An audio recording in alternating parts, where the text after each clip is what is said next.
Bonjour Père Frédéric Pelfig, Bonjour Sophie, comment vont les lazaristes? ils vont bien, ils se donnent à la mission autant qu'ils peuvent.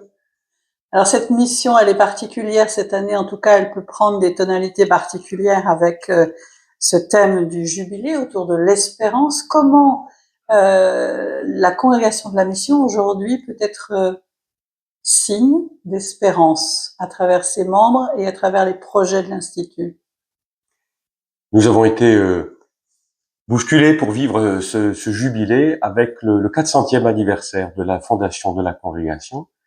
Et les communautés ont cherché à allier cette célébration du 400e anniversaire avec le jubilé de l'espérance. Nous faisons cette expérience que Monsieur Vincent, il y a 400 ans, a commencé à se donner grâce à la collaboration avec des laïcs dans la mission pour l'évangélisation aux pauvres.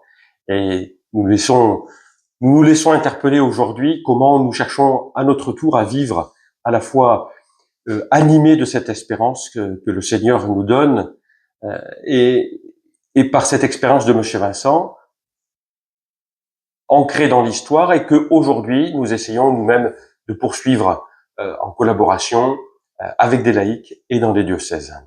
Concrètement, à travers quel projet?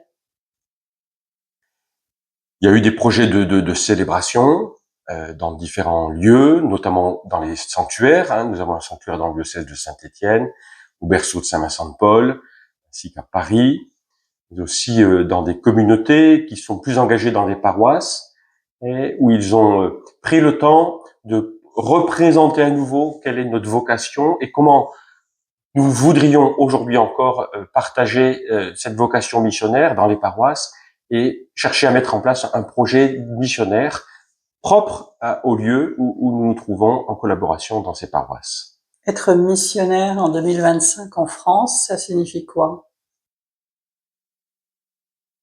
C'est à partir de notre lien au Christ qui se nourrit, qui grandit dans la prière personnelle et communautaire, que nous essayons de rejoindre les gens, d'abord dans des paroisses, et avec ces gens dans les paroisses, nous laisser interpeller encore aujourd'hui par notre Seigneur, mais aussi par l'appel des pauvres, pour chercher avec eux comment nous pouvons partager la bonne nouvelle du royaume et concrètement chercher à la vivre par des solidarités, mais aussi, bien sûr, par un chemin que nous faisons ensemble dans la foi.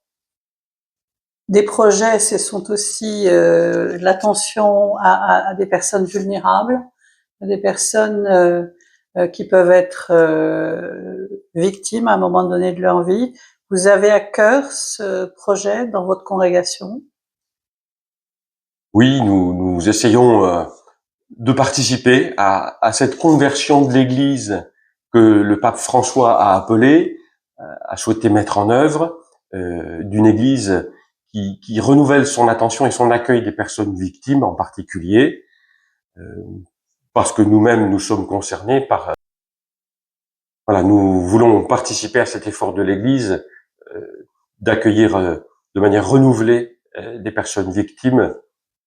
C'est pourquoi cette année, nous avons ouvert différents, ce que nous avons appelé des champs d'action pour renouveler cette attention et cet accueil des personnes victimes, notamment sur les questions d'un protocole qui a été mis en place en 2020 que nous voulons renouveler, remettre à jour, la question de comment nous-mêmes nous arrivons à vivre dans notre vocation le célibat et la chasteté, pouvoir en discuter entre nous pour toujours mieux nous situer, mieux vivre dans nos relations avec le Seigneur et avec les autres. Qu'est-ce qu'il y a d'autre comme sujet? Il y a une attention aussi, par exemple, sur qu'est-ce qu'une personne victime. Un autre domaine important, c'est aussi une attention régulière à toutes les publications qu'il peut y avoir pour les faire connaître à l'ensemble des confrères de la province, que ce soit des articles de presse ou des articles de fond, de travail de fond, dans l'Église, mais aussi dans la société civile. Il y a cette attention-là que nous essayons de porter.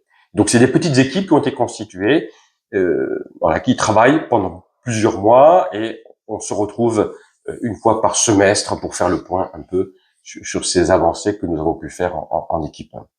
Merci, Père Frédéric Lefig. Merci à vous.